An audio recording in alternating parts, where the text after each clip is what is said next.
Captain Han Wu stood on the bridge of the UES Harmony, watching the stars shift and dance outside the main viewport. The massive ship carried 10,000 sleeping colonists, all dreaming of their new home on Kepler 442b. This was humanity's biggest step into the galaxy, and Han Wu felt the weight of every life on his shoulders. "Jump calculations complete, Captain," said Dr. Kim So-ra from her science station. Her fingers moved quickly across the holographic controls, checking the numbers one more time. "All systems show green. We should arrive at Kepler 442 in exactly 47 minutes. Han Wu nodded, but something felt wrong. He had commanded ships for 15 years, and his instincts had never failed him. The bridge crew worked with their usual efficiency, but there was tension in the air that he could not explain. Engineer Park Jin-woo looked up from his console, frowning. "Captain, I'm seeing some strange readings from the jump drive. Nothing dangerous, just different. The energy patterns don't match our simulations." "Different how?" Han Wu asked, moving to stand behind Jin-woo's chair. "The power output is exactly what it should be, but the harmonic frequency is shifting. It's like the drive is trying to tune itself to something." Jin-woo's hands danced over his controls, trying to understand what his instruments were telling him. Lieutenant Choi Min-ah turned from her tactical station. "Sir, I'm not detecting any threats, but long-range sensors are picking up some kind of spatial distortion ahead. It's not on our star charts." Communications Officer Lee Tae-ho suddenly straightened in his chair. "Captain, I'm receiving a signal, but it's not coming from any known source. The frequency is impossible. It's transmitting on wavelengths that shouldn't exist." Han Wu felt his stomach tighten. Everything was going wrong at once, but his crew remained calm and professional. This was why he had hand-picked each of them. "Can you translate the signal, Tae-ho?" "I'm trying, sir, but it's not like any language I've ever encountered. It's not even following normal communication patterns. It's more like music, or mathematics, or both." Dr. So-ra's voice cut through the tension. "Captain, the spatial distortion is growing. Whatever it is, we're going to encounter it in less than 10 minutes. I recommend dropping out of hyperspace immediately." "Do it!" Han Wu ordered. But nothing happened. Jin-woo's fingers flew over his controls, his face growing pale. "Sir, the jump drive isn't responding. We're locked into the current trajectory. I can't shut it down." The bridge lights flickered, and a low humming sound filled the air. Through the viewport, the stars began to stretch and bend in ways that hurt to look at. Reality itself seemed to be twisting around them. "Report," Han Wu said, his voice steady despite the chaos around them. "The distortion is pulling us in," So-ra said, her voice tight with concentration. "It's not a natural phenomenon. Someone or something is generating it deliberately. The energy signature is unlike anything in our databases."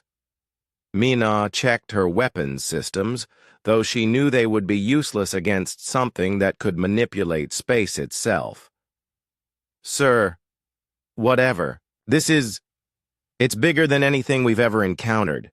The distortion field extends for thousands of kilometers in every direction." Tae-ho suddenly gasped. "Captain, the signal is changing. It's responding to our presence. I think it knows we're here." The humming grew louder, and the ship began to vibrate. Han Wu gripped his command chair as the artificial gravity fluctuated. Around them, the bridge crew worked frantically to maintain control of their systems. "Jin-woo, can you get us out of here?" Han Wu asked. "I'm trying, sir, but it's like..." "The ship wants to go forward. Every system I check shows that we're operating normally, but we're being pulled toward something that my instruments say doesn't exist." Sora looked up from her station, her eyes wide with a mixture of fear and excitement. Captain, I don't think this is an attack. The energy patterns are too precise, too controlled. Someone is guiding us somewhere specific. Guided by who? Han Wu demanded. I don't know, but whoever they are, they understand our technology better than we do. They're using our own jump drive to pull us through space. The stars outside stopped stretching and began to fade. One by one, they disappeared until only darkness surrounded the ship. But it was not empty darkness. Strange lights flickered in the distance, colors that had no names and patterns that made no sense. Where are we? Mina whispered. Tai-Ho's console erupted with signals, hundreds of them, all in the same impossible language. The signals are everywhere now, Captain. It's like we've entered some kind of communication network. Jinwoo stared at his readings in disbelief. Sir, according to my instruments, we're still moving through hyperspace, but we're also not moving at all. We're in the same location we were a minute ago, but we're also somewhere completely different. Sora worked furiously at her console, trying to make sense of the data flooding her systems. The laws of physics are different here.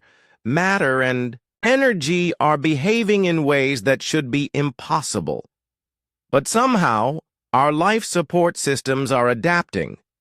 The ship is changing its configuration to match this new environment. Han Wu looked around at his crew.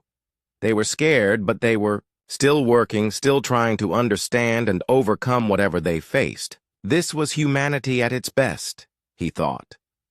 When confronted with the impossible, they did not give up. They adapted. All hands, this is the captain, he said into his communicator. We have encountered an unknown phenomenon. All department heads, report to the bridge immediately. We're going to figure this out together. As his senior officers began arriving on the bridge, Han Wu made a decision that would change everything. Instead of fighting whatever force had brought them here, they would try to understand it. Instead of fearing the unknown, they would embrace it. Tai-Ho, keep working on those signals. I want to know what they're saying. Sora, analyze everything you can about this place. Jinwoo, see if you can communicate with whatever is controlling our ship. Mina, monitor for any threats, but do not arm weapons unless I give the order. Yes, sir, they replied in unison. The ship continued moving through the impossible space, carrying its human cargo toward a destination they could not imagine. Behind them, the normal universe grew more distant with each passing moment. Ahead lay mysteries that would challenge everything they thought they knew about reality.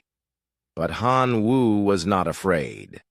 His crew was the best humanity had to offer, and, together, they would face whatever waited for them in the darkness.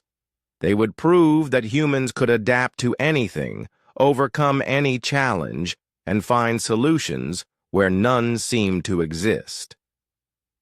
The UES Harmony disappeared from known space, beginning a journey that would transform not just the crew and colonists aboard, but the entire galaxy. The UES Harmony drifted through a space that should not exist. Outside the viewports, impossible geometries twisted and folded in on themselves. Colors that had no names painted the darkness in patterns that hurt to look at directly. Dr. Kim.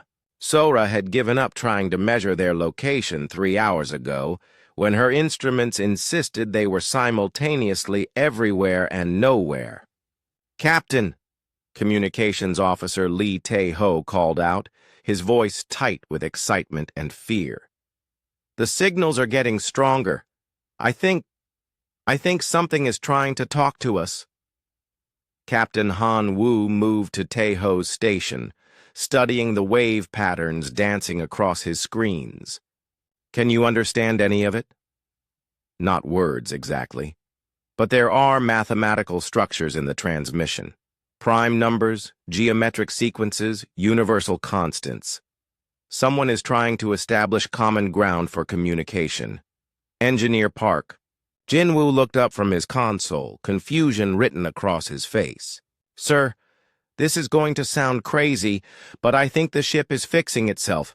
Systems that were damaged during our passage are somehow repairing themselves, and not just repairing, they're improving. Improving how? Han Wu asked. The navigation? Computer just rewrote its own code to handle 17-dimensional calculations. Our power cells are generating 30% more energy than their design specifications allow. The hull is somehow becoming stronger while remaining the same. Mass. Jinwoo shook his head. None of this should be possible. Dr. Sora looked up from her science station, her eyes bright with discovery. Captain, I've been analyzing the space around us. This isn't normal space at all. We're in some kind of pocket dimension, a bubble of controlled reality. The physical laws here can be adjusted like variables in an equation. Before Han Wu could respond, the bridge filled with a soft, golden light. The crew stepped back as the light coalesced into a form that was almost humanoid but not quite. It had too many angles, existed in too many dimensions at once. Looking at it directly was like trying to see around corners with eyes that were not designed for the task. Do not fear, the being said, its voice coming from everywhere and nowhere at once. We are the architects. You have been brought here because your species shows potential. Lieutenant Choi Min-ah's hand moved toward her weapon, but Han Wu gestured for her to stop. Potential for what? He asked. For growth beyond the limitations that bind other species. For innovation that transcends conventional understanding. Your ship was failing, Captain Han Wu. The jump drive malfunction would have scattered your colonists across space and time. We intervened. Sora stepped forward, her scientific curiosity overcoming her fear. You saved us? Why? Because in the moment of crisis, your crew did not panic. They worked together, using every resource and skill available. They adapted to impossible circumstances without abandoning their principles. This is rare among the species we observe. The architect gestured, and the air around them filled with images. Dozens of alien species, all advanced, all powerful, but all limited by their own rigid thinking. These civilizations reached great heights, but they could not grow beyond their original nature. Humans are different. You take what exists and make it better. You find new uses for old tools. You refuse to accept that anything is impossible. Jinwoo found himself staring at a display that showed the inner workings of technologies he had never seen before. Somehow, though, he understood them. These are your machines? Some of them. Others were created by species that came before us. We are collectors and curators of knowledge, guardians of innovation. But we have learned that true advancement comes not from accumulating technology, but from the creativity to use it in new ways. What do you want from us? Han Wu asked. Nothing. We offer you a choice. Your species can attempt to survive in this realm and learn from what we have gathered over millions of years. Those who prove themselves worthy will gain access to technologies and knowledge that could transform your civilization. Or you may return to your own dimension now, unchanged. The crew exchanged glances. Han Wu knew what they were thinking. They could go home safely, complete their original mission, and live normal lives. Or they could risk everything for the chance to bring back something that could benefit all of humanity. What would we have to do? Sora asked. Face challenges. that will test every aspect of your capabilities. Learn to work with technologies that operate on principles your science has not yet discovered.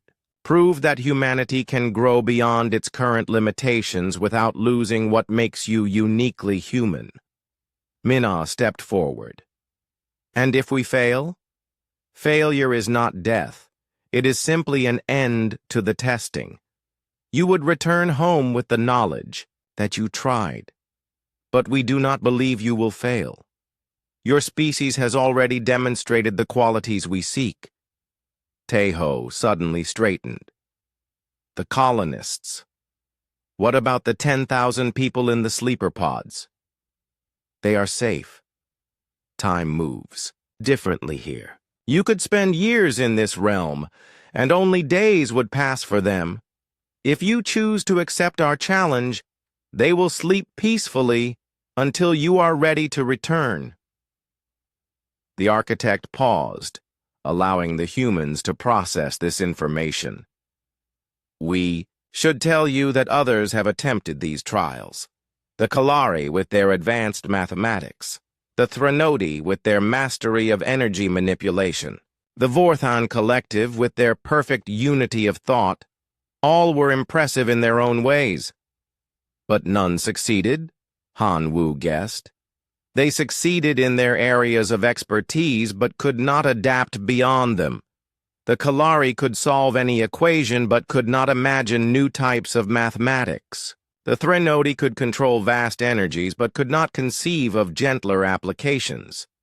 The Vorthan thought as one mind but could not innovate individually. Sora was studying the technical displays with growing excitement. You're offering us technologies that these other species developed? We offer you the opportunity to understand them, improve them, and create something entirely new. The question is whether your species has the wisdom to handle such power responsibly. Han Wu looked around at his crew. He saw determination in their faces, curiosity in their eyes, and something else, hope. They were scared, but they were also excited by the possibilities. This was who humans were, he realized. They ran toward challenges that other species avoided. How long do we have to decide? He asked. Time has no meaning here except what we give it. Take as long as you need. Han Wu did not need long. He had known his answer from the moment the architect made the offer. We accept your challenge. The being that called itself an architect seemed to smile, though it had no face in any conventional sense. Excellent. Your trials will begin when you are ready. But first you must understand that success here depends not on individual brilliance, but on your ability to work together. The technologies you will encounter are designed for minds that can share knowledge instantly and completely. We'll find a way, Jinwu said confidently. Humans are good at finding ways. Yes, the architect agreed. That is exactly why we chose you. The first trial chamber materialized around them like a dream becoming solid. Captain Han Wu and his team found themselves standing in a vast space filled with floating platforms, each holding a different piece of alien technology. The machines hummed with power, but none of them worked properly. Your first challenge, the architect's voice echoed around them, is to repair these devices. But you cannot simply fix them. You must improve them beyond their original design. Dr. Kim So-ra approached the nearest platform where a crystalline structure pulsed with weak energy. Her scientific training told her to be careful, to analyze and study before acting. But something deeper urged her to simply reach out and touch it. The moment her fingers made contact, information flooded her mind. Not words or images, but pure understanding. She saw how the device worked, what it was meant to do, and why it was failing. More importantly, she saw how it could be better. It's a quantum processor, she called to the others. But it's limited to processing information in only 11 dimensions. I can see how to modify it to work in 15, maybe 16 dimensions. Engineer Park Jin-woo was examining a machine that looked like a tangle of metal vines. This is some kind of matter converter, he said, his hands moving instinctively over its surface. It can transform any element into any other element, but it takes enormous amounts of energy. If I reroute these pathways here and add a feedback loop there, his modifications were not based on any engineering manual or scientific theory. He simply understood what the machine needed, as if the knowledge had always been inside him waiting to be discovered. Lieutenant Choi Min-ah stood before what appeared to be a weapon system, but as she studied it, she realized it was much more. "This isn't just for fighting," she said. "It's designed to create protective barriers. But the original builders only thought of protection in terms of stopping attacks. What if we modified it to absorb energy instead of deflecting it? What if the barriers could heal instead of just defend?" Communications Officer Lee Tae-ho found himself drawn to a device that seemed to be made of pure sound given form. "It's a universal translator," he said, "but it only works with species that communicate through vocalization. I think I can expand it to work with any form of information transfer. Chemical signals, electromagnetic patterns, even pure thought." As each team member worked on their assigned technology, something remarkable happened. The improvements they made to individual devices began to affect the others. Sora's enhanced quantum processor made Jin-woo's matter converter more efficient. Min-ah's defensive innovations helped Tae-ho's translator work faster. Their individual efforts created a network of interconnected improvements. "Fascinating," the architect observed. "Most species work on these challenges individually, trying to perfect one device at a time. You are instinctively creating a system where each improvement benefits the whole." Captain Han Woo coordinated his team's efforts, ensuring that their modifications complemented each other. "That's how humans work best," he said. "We're stronger together than apart." The second trial took place in what appeared to be a combat simulation, but it was unlike any military exercise Han Woo had ever experienced. The enemy forces were not trying to destroy them. They were trying to overwhelm them with problems that had no apparent solutions. "Incoming vessels," Min-ah reported. "But their weapons are strange. They're not firing destructive energy. They're shooting problems at us. Mathematical paradoxes, logical impossibilities, ethical dilemmas that have no right answers." Then, "We won't try to find the right answers," Han Woo decided. "We'll find new answers. Answers that work even if they shouldn't." Sora's modified quantum processor began analyzing the incoming problems and finding unexpected solutions. Instead of trying to solve paradoxes, it embraced them and found ways to make contradictions useful. Jin-woo's matter converter began transforming the problem weapons into useful tools. Min-ah's defensive barriers absorbed the ethical dilemmas and converted them into energy that powered the ship's systems. But the most remarkable innovation came from Tae-ho. His enhanced translator began communicating with the attacking ships, not to negotiate or threaten, but to offer help. "They're not really enemies," he realized. "They're trapped in their own logical loops, forced to attack because they can't imagine any other option." "Can you break them out of the loops?" Han Woo asked. "I'm trying, but their thinking is so rigid, so limited by their original programming. They can't conceive of alternatives to their current behavior." "Then show them," Sora suggested. "Don't tell them about alternatives. Demonstrate them." Working together, the team created something unprecedented. They used their modified technologies to generate solutions that were impossible according to conventional logic, but worked perfectly in practice. They showed the attacking ships how to transform weapons into tools, how to convert aggression into cooperation, how to find strength in apparent weakness. One by one, the attacking vessels stopped their assault and began working with the humans, instead of against them. The trial ended not with victory over enemies, but with the creation of new allies. The third trial tested their ability to understand alien forms of consciousness. They were presented with entities that existed as pure mathematics, beings that communicated through color and emotion, and creatures that thought in ways that had no human equivalent. How do we communicate with something that experiences reality in 11 dimensions? Taeho wondered. The same way we've been solving every other problem, Han Wu replied. We don't try to match their methods.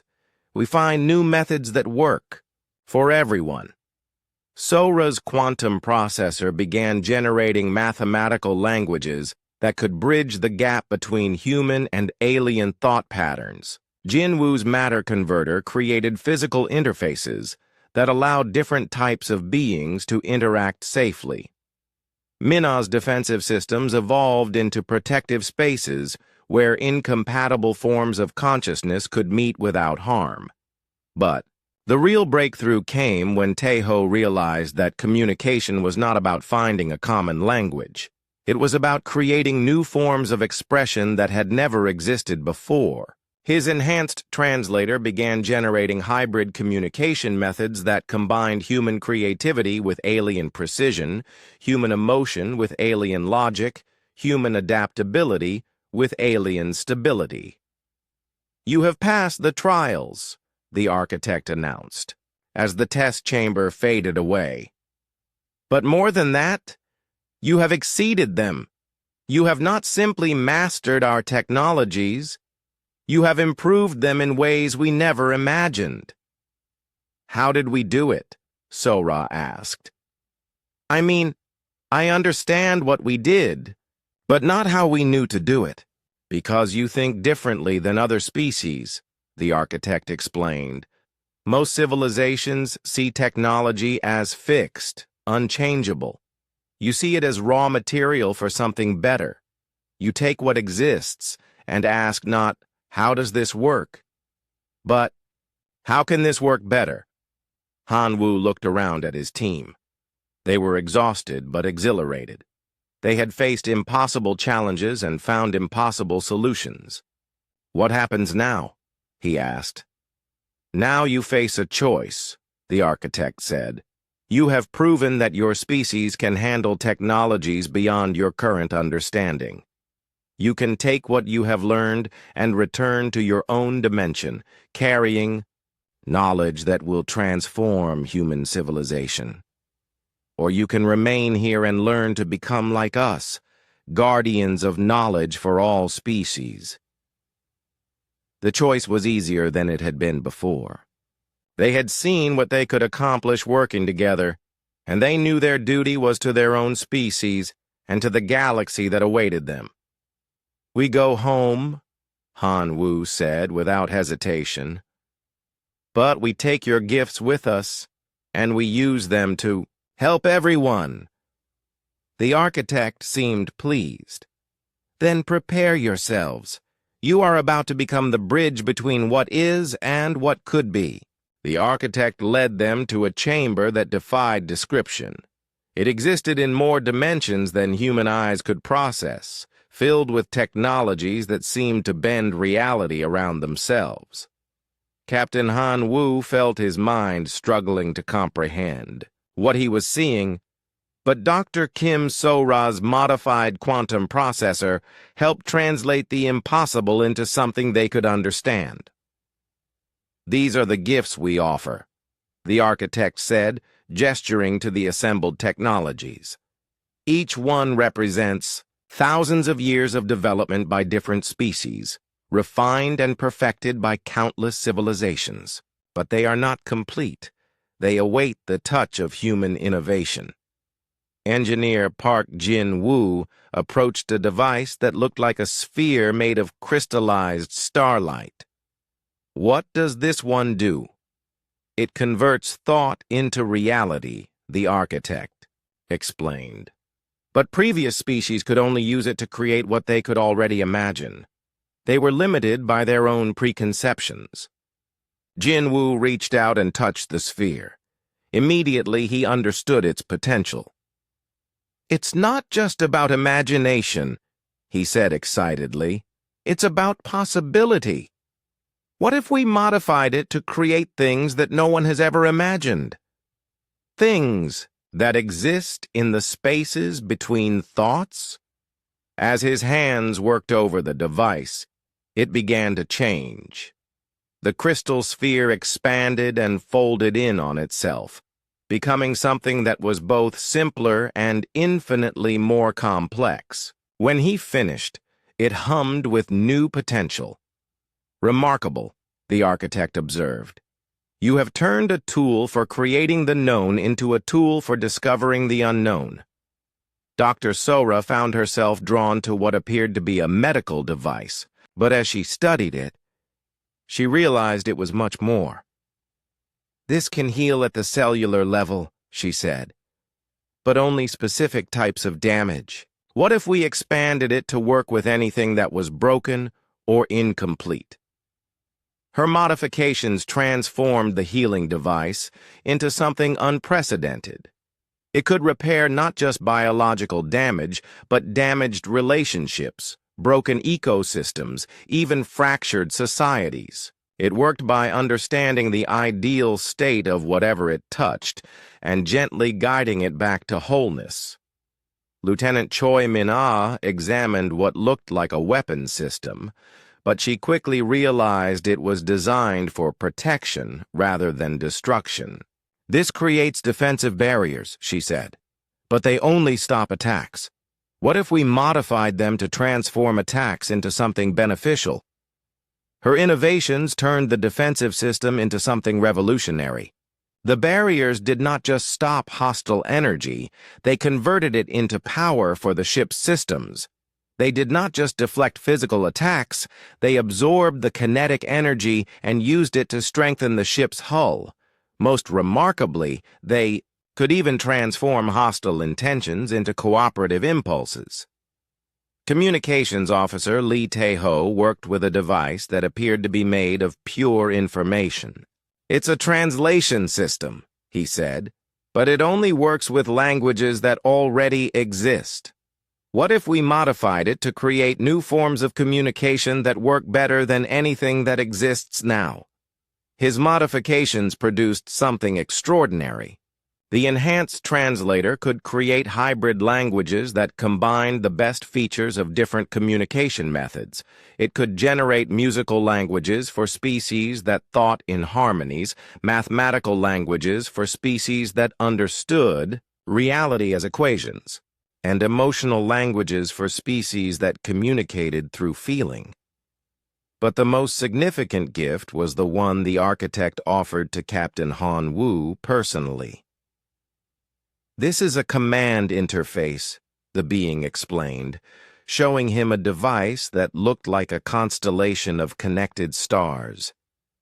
"It allows a leader to coordinate the efforts of any group, regardless of their individual capabilities or limitations." Han-woo studied the interface carefully. "It connects minds together?" "More than that.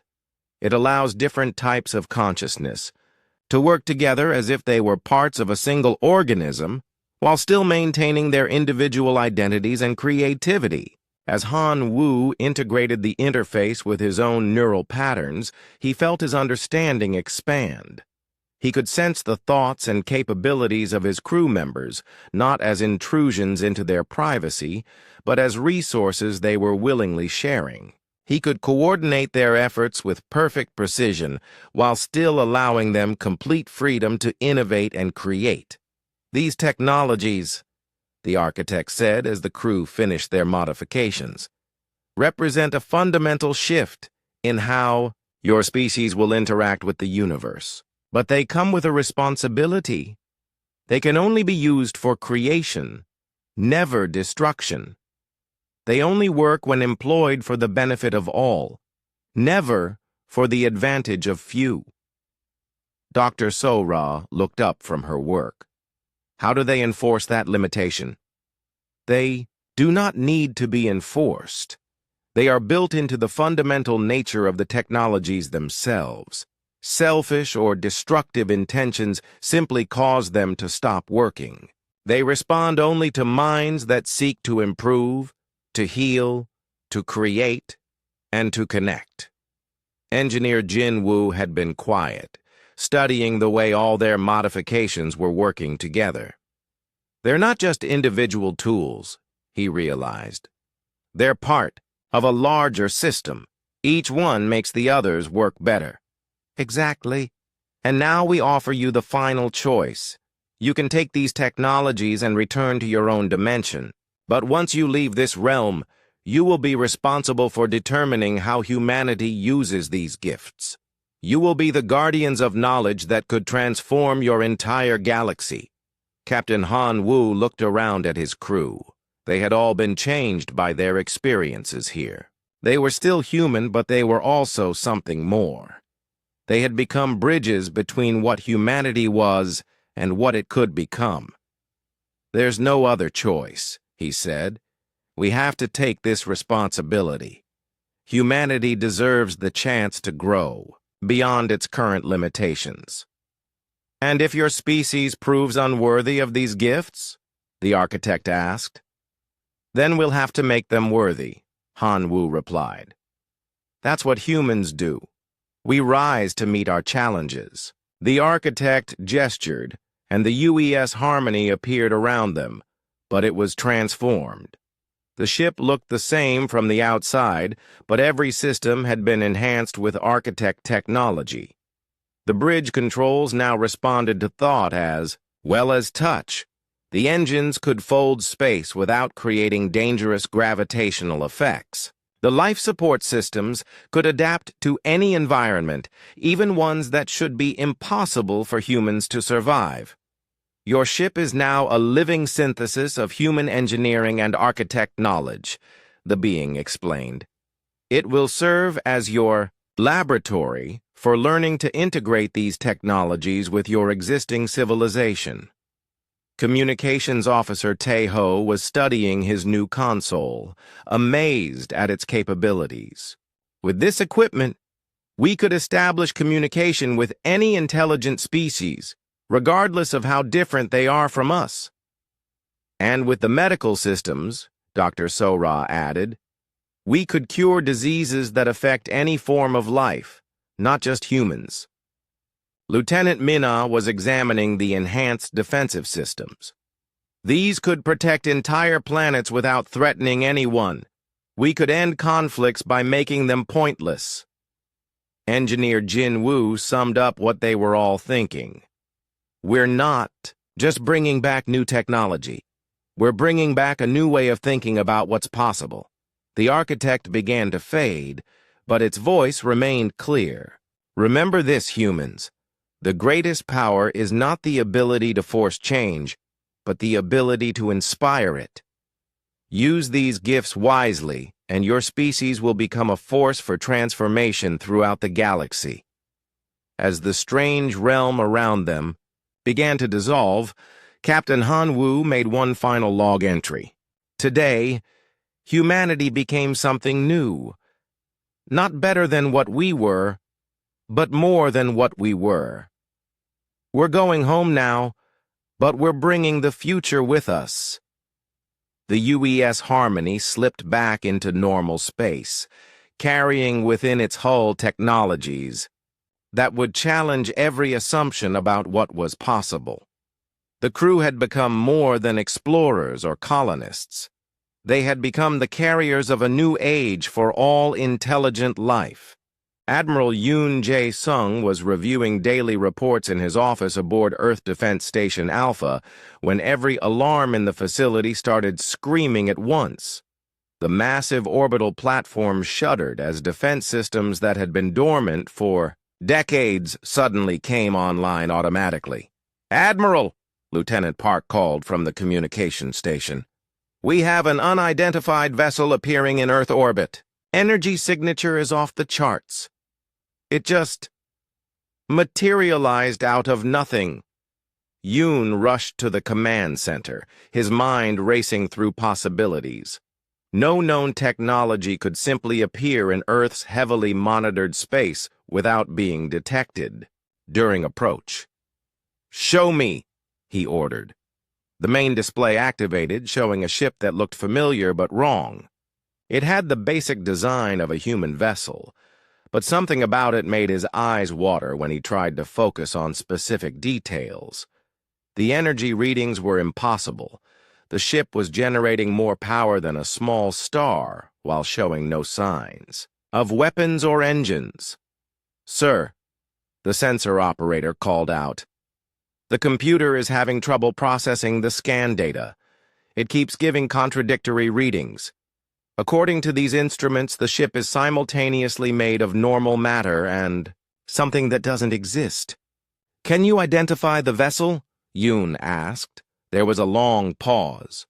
"Sir, the hull configuration matches the UES Harmony, but that's impossible. The Harmony disappeared 7 years ago with all hands." Admiral Yoon felt his blood turn cold. The Harmony had been humanity's greatest space exploration effort, carrying 10,000 colonists and the most advanced technology Earth could produce. Its loss had been a devastating blow to human expansion into the galaxy. "Hail them," he ordered. "Sir, they're already transmitting. The signal is coming through perfectly clear, but our equipment says it's using communication frequencies that don't exist." "Put it through." The face that appeared on the screen was older, marked by experiences that Yoon could not imagine, but unmistakably human.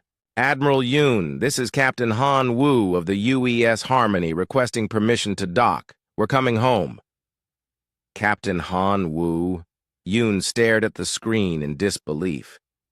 "You've been missing for 7 years. Where have you been?" "That's a very long story, Admiral. But the short version is that we've been learning. We're returning with technologies and knowledge that could transform human civilization, but we need to discuss how to integrate them safely." "Technologies? What kind of technologies?" "The kind that make the impossible possible, sir. We've learned how to heal any injury, how to communicate with any intelligent species, how to defend against any attack without harming the attacker. We've learned how to turn conflicts into cooperation, and how to find solutions to problems that don't seem to have answers." Admiral Yoon looked around at his staff. They were all staring at the screen with expressions of wonder and disbelief. "Captain, I'm going to need you to power down your weapons systems and submit to a full inspection before we can allow you to dock." Captain Han Wu smiled. "Admiral, we don't have weapons in any conventional sense, but I understand your caution." "Dr. Kim Sora, please demonstrate our defensive capabilities." On the screen, a woman stepped into view. She touched a control panel, and suddenly the space around the Harmony shimmered like water. "We're projecting a containment field around our own ship," she explained. "It's designed to prevent any of our technologies from accidentally affecting your station until we're ready to share them safely." The sensor operator looked up from his console with wide eyes. "Sir, the energy field they just created is containing forces that should tear apart local space, but somehow it's perfectly stable and completely harmless to anything outside it." "How is that possible?" Yoon asked. "Because we've learned to work with the fundamental forces of reality instead of against them," Dr. Sora replied. "Our technologies don't force change. They inspire it. They work by finding natural harmonies in apparently chaotic systems." A new voice came from the Harmony's communication system. "Admiral Yoon, this is Communications Officer Lee Tae-ho. I'm transmitting our complete mission logs and technical specifications. Your computers may have trouble processing some of the data, but it should give you a basic understanding of what we've accomplished." Information began flooding the station's computers. Admiral Yoon watched as his technical staff tried to make sense of data that seemed to contradict everything they knew about physics and engineering. "Sir," the chief engineer reported, "these technical specifications describe technologies that should be impossible. Engines that move ships by folding space instead of pushing through it. Computers that process information in dimensions that don't exist. Medical devices that can cure genetic diseases by rewriting DNA in real time. And yet our sensors confirm that their ship is using exactly these technologies." The sensor operator added, "Whatever they learned out there, it's real." Admiral Yoon made a decision that would change the course of human history. "Captain Han Woo, you have permission to dock with Station Alpha, but I'm declaring a code yellow security alert until we understand what you've brought back." "Understood, Admiral, but I think you'll find that our gifts are meant to be shared, not contained. Engineer Park Jin-woo, please begin docking procedures." As the Harmony approached the station, its impossible technologies became more apparent. The ship moved without visible thrust, guided by forces that bent space around it like a gentle current. When it made contact with the docking clamps, systems throughout the station began operating more efficiently without any conscious intervention. "Sir," the engineering chief reported, "the station's power systems just improved by 30%. The Harmony's presence is somehow optimizing our equipment." "How?" "I don't know, sir. It's like their ship is teaching our systems how to work better." Admiral Yoon prepared to meet the returning crew, but first he sent urgent messages to Earth Defense Command and the Global Science Council. Humanity was about to face its greatest challenge, learning how to use gifts that could transform civilization without destroying what made them human. On the screen, Captain Han Woo seemed to understand his concerns. "Admiral, I know this is overwhelming. 7 years ago, we were just explorers looking for a new home for humanity. Now we're something more, but we're still human. We still value the same things we always did: cooperation, growth, the belief that problems can be solved if we work together." "What changed you?" Yoon asked. "We met beings called the Architects. They've been observing the galaxy for millions of years, collecting knowledge and waiting for a species that could use it responsibly. They tested us, and we passed. But more than that, we exceeded their expectations. We didn't just master their technologies. We improved them. And now you want to share these improvements with humanity?" "Not just humanity, Admiral. With everyone. The technologies we've learned only work when they're used for the benefit of all intelligent life. They're designed to create cooperation, not domination." As the docking procedure completed, Admiral Yoon realized that humanity was about to enter a new phase of its development. The Harmony had left Earth carrying colonists and explorers. It was returning with teachers and innovators who carried the keys to transforming not just human civilization, but the entire galaxy. "Captain Han Woo," he said formally, "welcome home. I think we have a lot to discuss."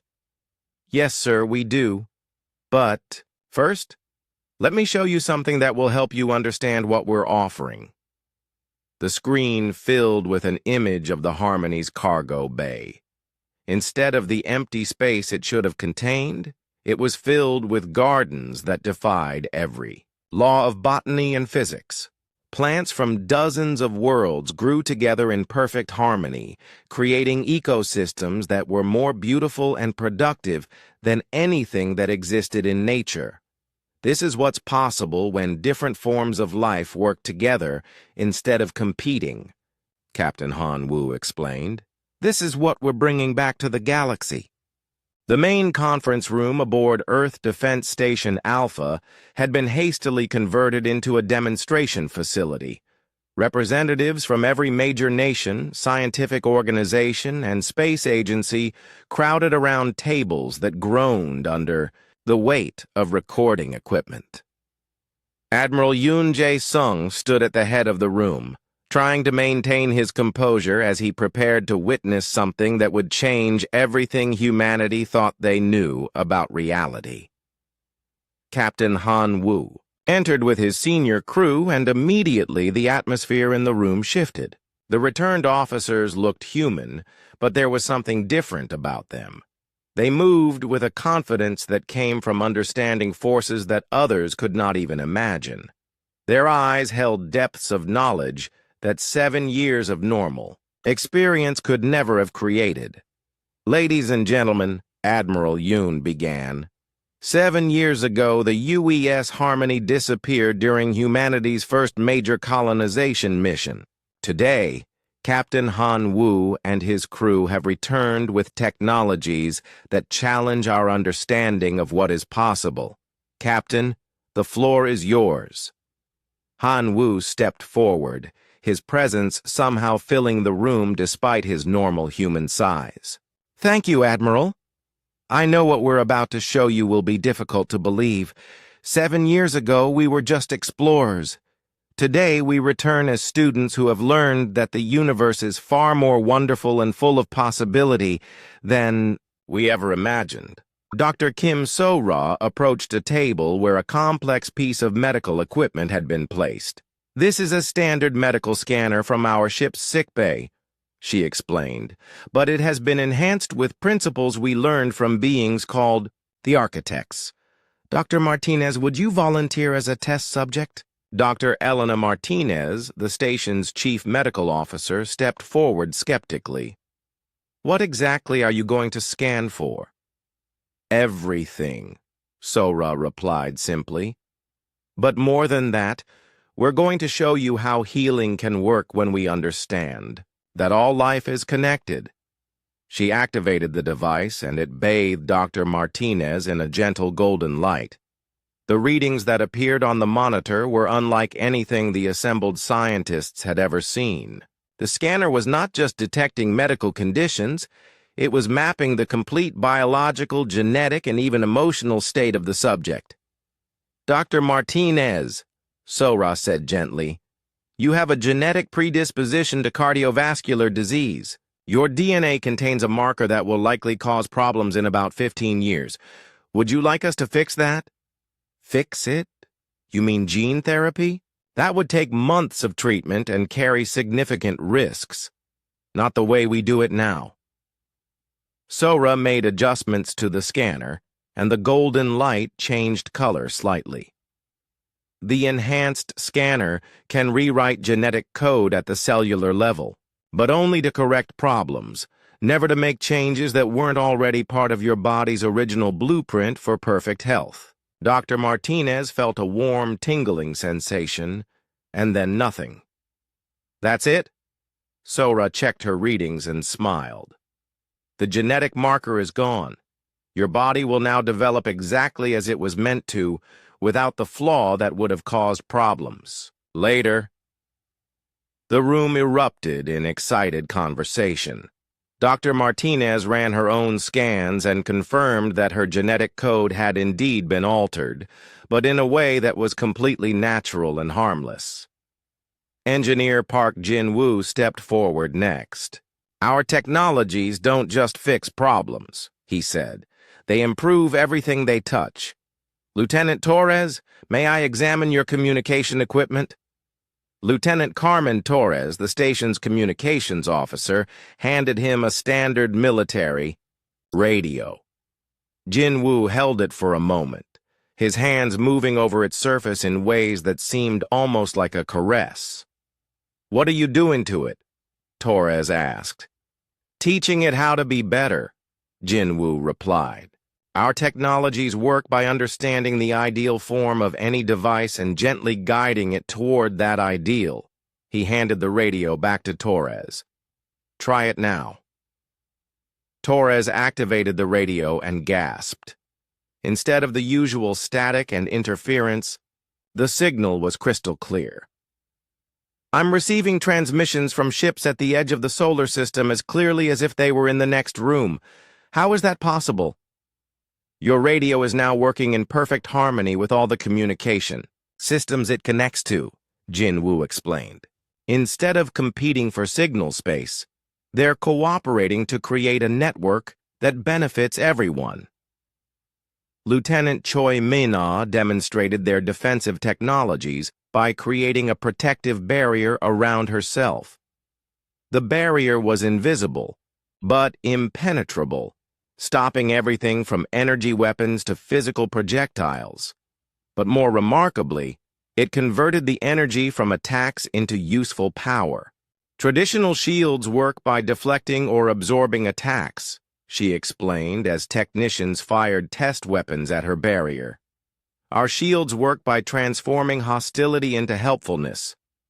Watch what happens when someone tries to attack me with hostile intent. Admiral Yoon drew his sidearm and fired a full clip at the barrier. Each energy bolt was absorbed completely, but instead of disappearing, the energy flowed into the station's power systems. The lights in the room grew brighter, and several overloaded. Circuits that had been causing problems for weeks suddenly began working perfectly. The barrier doesn't just stop attacks, Min-ah continued. It heals whatever it protects. If someone fired a weapon with the intent to help rather than harm, the barrier would channel that positive energy into beneficial changes.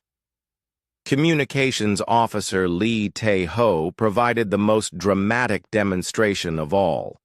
He activated a device that looked like a sphere of crystallized sound, and suddenly the room filled with a symphony of voices speaking in languages that no human had ever heard. These are transmissions from intelligent species throughout the galaxy, he explained. Most of them have been trying to communicate with other civilizations for thousands of years, but they've been unable to find common ground. Our enhanced translation system doesn't just convert words, it finds the underlying meanings and intentions behind any form of communication. He made adjustments to the device, and suddenly everyone in the room could understand the alien voices.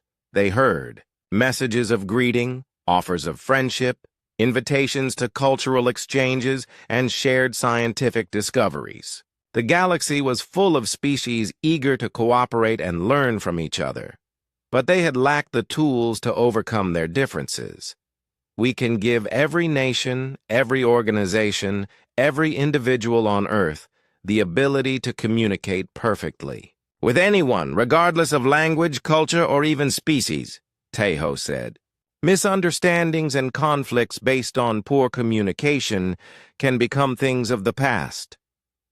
The room fell silent as the implications of what they had witnessed sank in. These were not just advanced technologies, they were tools that could solve problems that humanity had struggled with throughout its entire history. Admiral Yoon was the first to speak. Captain Han Woo, these capabilities you've demonstrated could revolutionize human civilization. But they also raise serious questions about security and control. What prevents these technologies from being misused? They prevent themselves, Han Woo replied. These technologies only work when used with positive intentions. If someone tries to use them to harm others or gain unfair advantages, they simply stop functioning. They're designed to encourage cooperation and mutual benefit. Dr. Martinez, still amazed by her genetic healing, asked the question everyone was thinking. How quickly can these technologies be distributed? How soon can we start helping people? That depends, Han Woo said, on whether humanity is ready to embrace a new way of thinking about technology and power. These gifts come with responsibilities. They work best when they're shared freely, when they're used to lift everyone up rather than to give advantages to a few. A representative from the Global Science Council stood up. Captain, what you're describing sounds almost too good to be true. What's the catch? There is no catch, Dr. Sora replied. But there is a requirement. These technologies only function in an environment of trust and cooperation. They work by enhancing the best qualities of whoever uses them. If humanity cannot learn to work together, the technologies will remain dormant. The room buzzed with excitement and concern. They had witnessed miracles, but they also understood that accepting these gifts would require humanity to fundamentally change how it approached problems and relationships. Captain Han Wu looked around at the assembled representatives. "We're offering you the tools to create a golden age for humanity and for every intelligent species in the galaxy. The question is whether you're ready to use them wisely." 3 weeks after the demonstration aboard Earth Defense Station Alpha, the galaxy was in upheaval. News of humanity's return with impossible technologies had spread throughout the known systems, creating reactions that ranged from wonder to terror.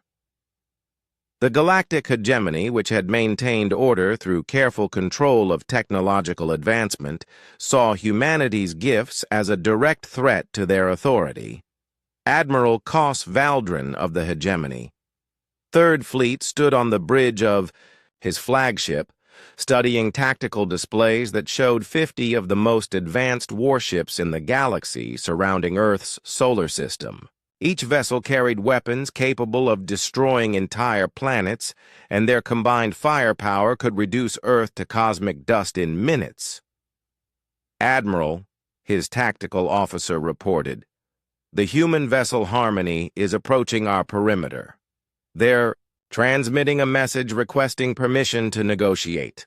"Ignore them," Valdrin ordered. "We're not here to negotiate.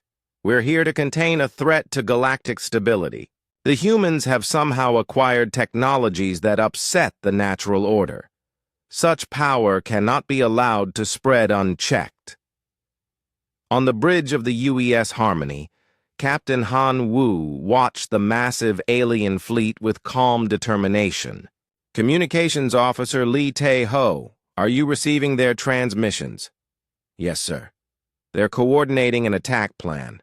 Admiral Valdrin believes that destroying our ship will prevent the technologies from spreading. He doesn't understand that we've already shared the knowledge freely with anyone who wanted to learn."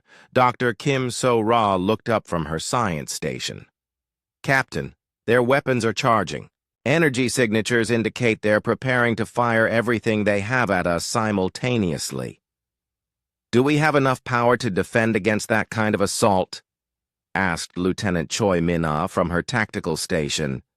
"We don't need to defend against it," Han Wu replied.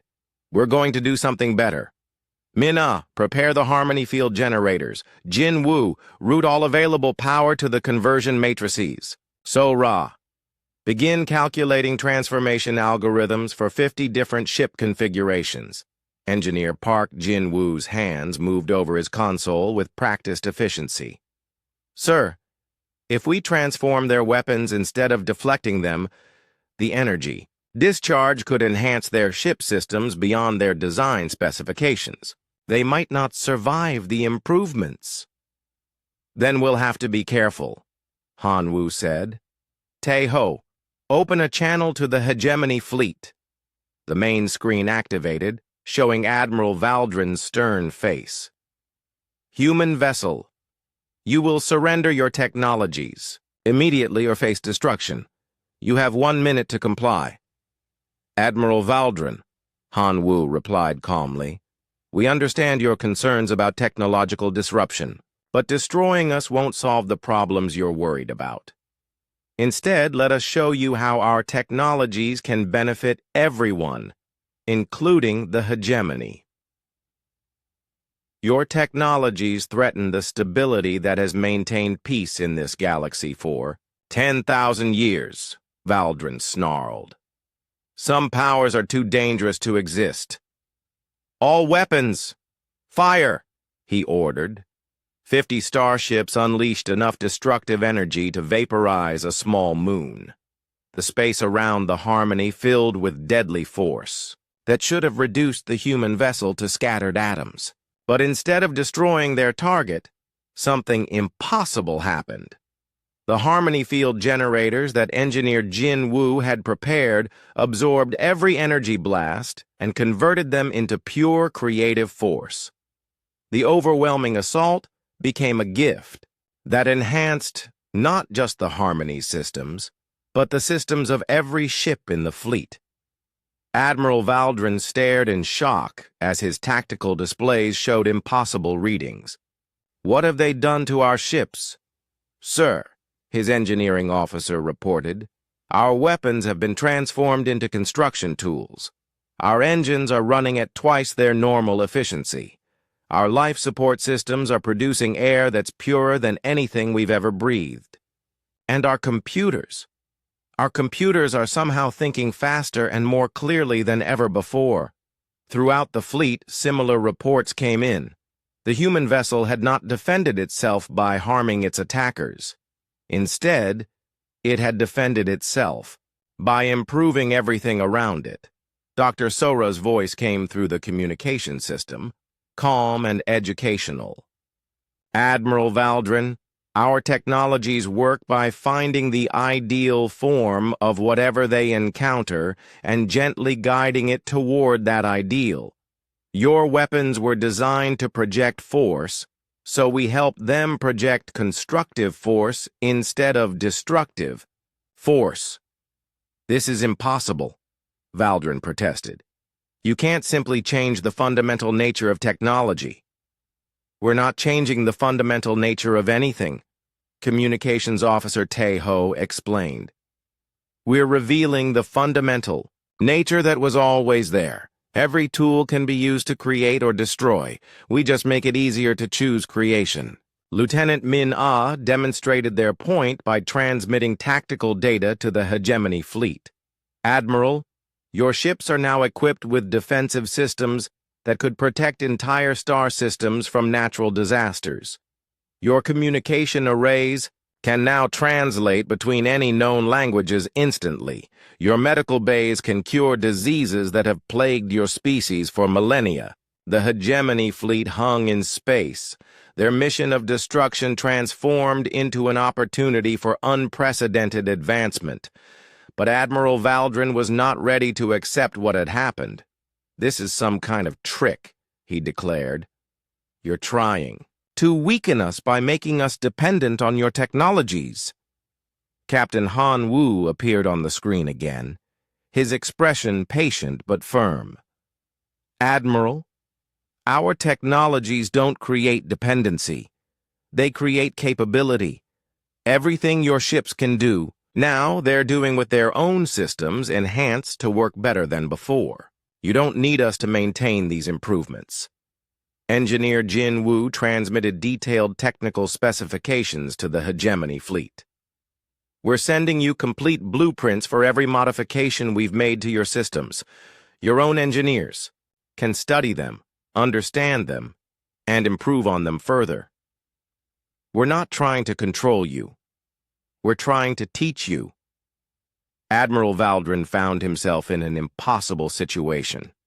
His mission had been to destroy a threat to galactic stability, but the threat had responded by making his entire fleet more powerful and capable than it had ever been before. His weapons were useless because his targets kept turning attacks into gifts.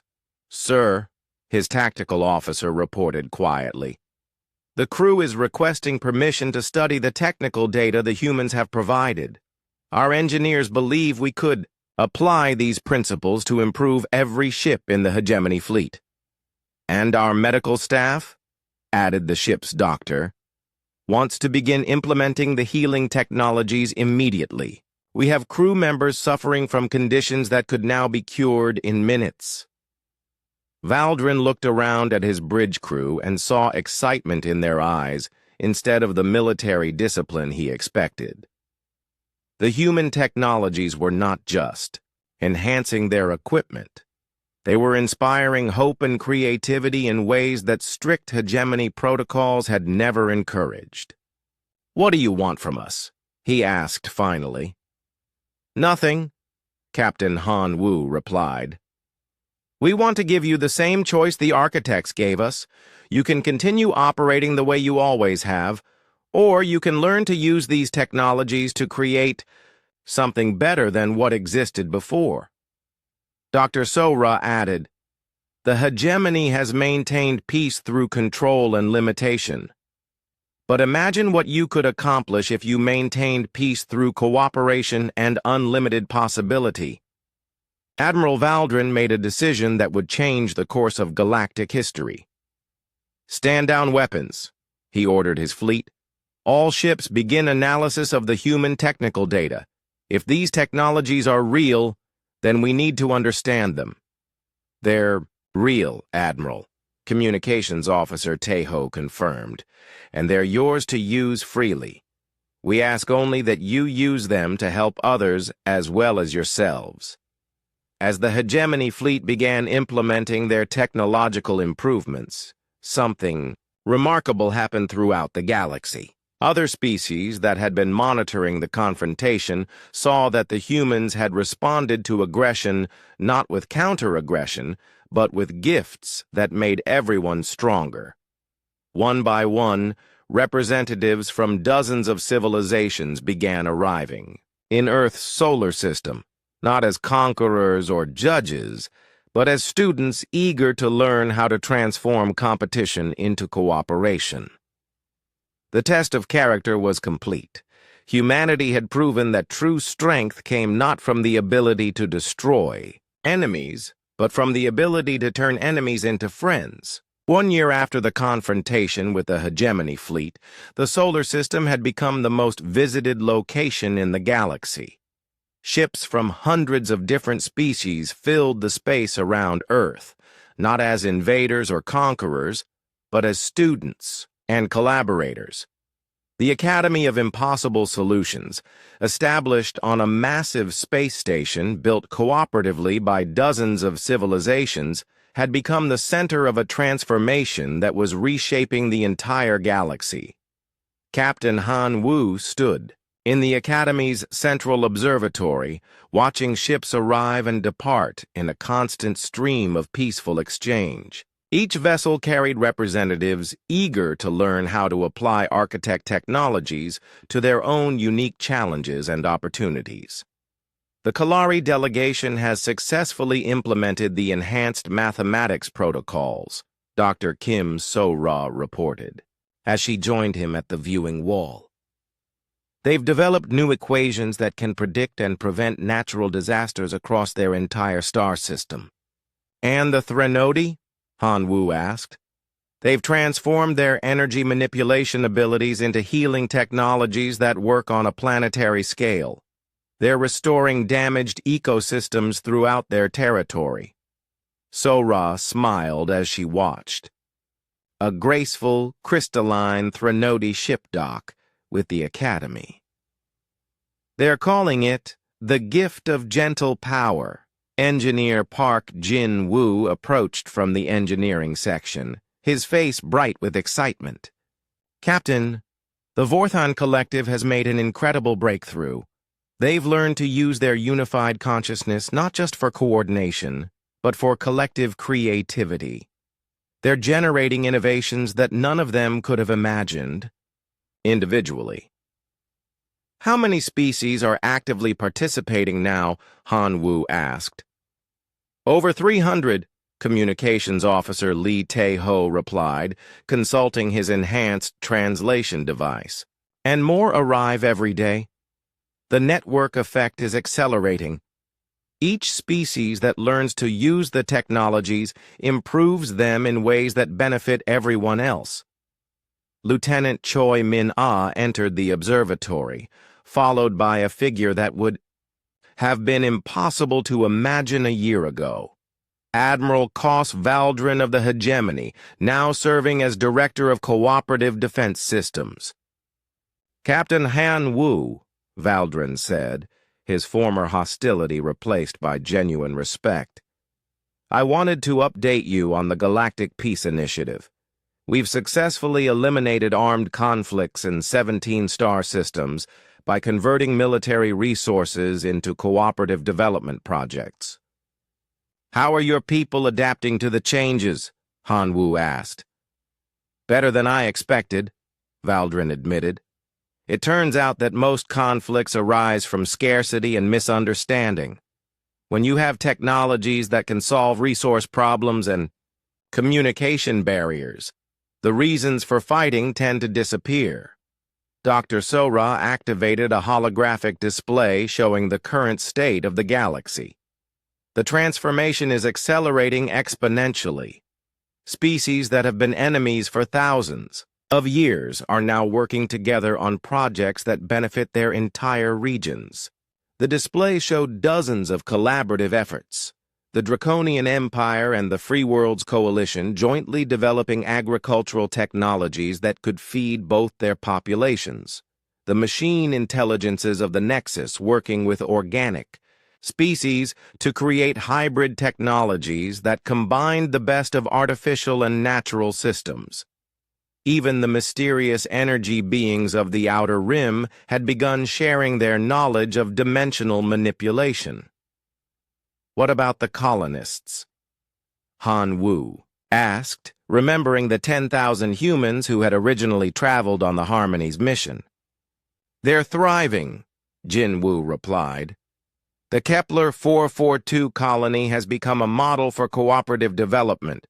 They're working with local species to create a civilization that's completely sustainable and endlessly creative. Taeho added, and they've established communication networks that span multiple galaxies.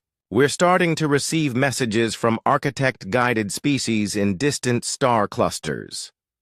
Admiral Yoon Jae-sung arrived at the observatory, looking tired but satisfied. Captain, I have news from Earth. The Global Council has unanimously approved the proposal to share all architect technologies freely with any species that requests them. No restrictions, no conditions, no control mechanisms. How did the military leaders react to that decision? Han Wu asked. Surprisingly well, Yoon replied.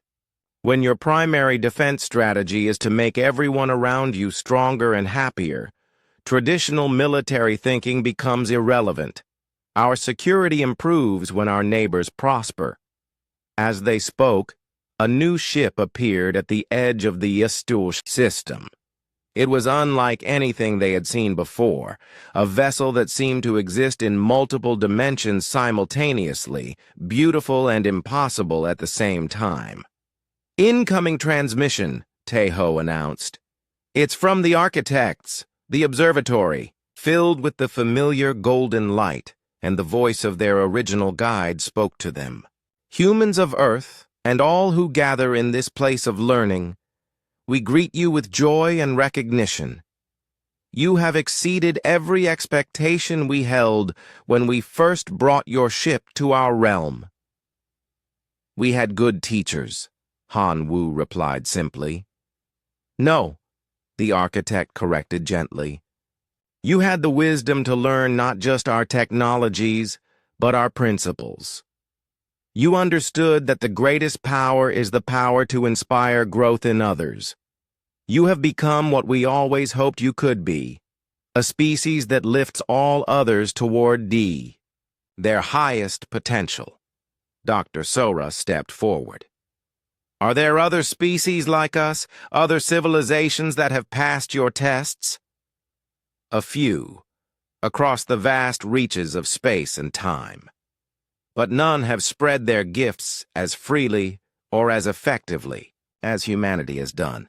You have created something new, a galactic civilization based on cooperation rather than competition, on abundance rather than scarcity, on possibility rather than limitation.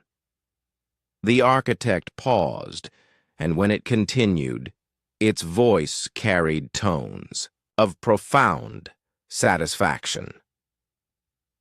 We have watched countless species rise and fall, always hoping that one would find the path to true advancement.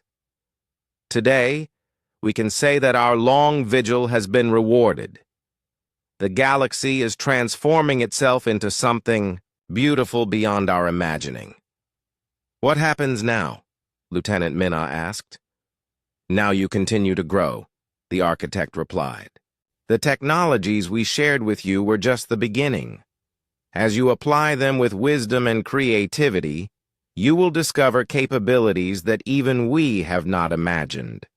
You will become the teachers for species that have not yet been born, the guardians of knowledge for civilizations that have not yet emerged. Engineer Jin Wu looked out at the bustling traffic of ships around the academy. Will you continue to guide us? We will be available when you need us, the architect said. But increasingly, you will find that you need us less. You are becoming architects yourselves, builders of realities that serve the growth and happiness of all conscious beings. As the architect's presence began to fade, Captain Han Wu felt a deep sense of completion. The scared crew that had faced an impossible journey 7 years ago had become something they could never have imagined. Catalysts for the transformation of an entire galaxy. Admiral Yoon, he said, I'd like to make one final log entry as Captain of the UES Harmony. Of course, Captain. Han Wu activated the ship's recording system and spoke words that would be remembered throughout the galaxy. This is Captain Han Wu, final log of the UES Harmony. 7 years ago, we set out to find a new home for humanity. Instead, we found a new way for all intelligent life to flourish together. We went looking for empty worlds to colonize, and discovered that the universe is full of friends we simply hadn't met yet. He paused, looking around at the representatives of hundreds of species working together in harmony. To future generations, both human and otherwise, remember this. There is no problem that cannot be solved when intelligent beings choose to work together.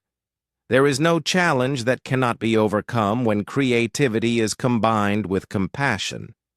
There is no limit to what life can achieve when it refuses to accept the word impossible. The UES Harmony's mission is complete, but the mission of cooperation, growth, and unlimited possibility, that mission has just begun. As he ended the recording, Han Wu realized that humanity had finally found its true place in the galaxy, not as conquerors or rulers, but as gardeners, cultivating a civilization where every species could flourish according to its own nature while contributing to the growth of all. The vanished Earth ship had returned with impossible technology. But more importantly, it had returned with an impossible dream that had become reality, a galaxy where cooperation replaced competition, where problems became opportunities, and where the word impossible had lost all meaning. Outside the academy, ships continued to arrive and depart, carrying the seeds of transformation to every corner of known space. The age of scarcity and conflict was ending. The age of abundance and cooperation had begun, and at the center of it all, a small group of humans who had refused to give up in the face of the impossible continued to prove that the greatest adventures were just beginning.